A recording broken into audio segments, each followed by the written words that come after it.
তাড়াতাড়ি বল। মরার আগে আমার গলার এই গ্রেনেডের মালাটা খুলে ফেলুন কাকু, এটাই আমার মরার আগের শেষ ইচ্ছা।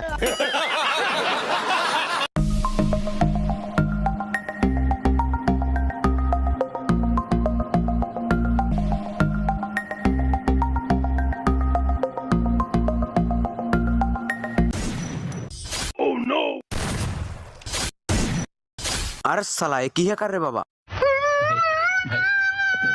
আমি তোদের কাস্টমে বোম মেরেছিলাম তাই না? কতবার বলেছিলাম আমি কাস্টমে বোম মারিনি, তোরা শুনিসনি আমার কথা।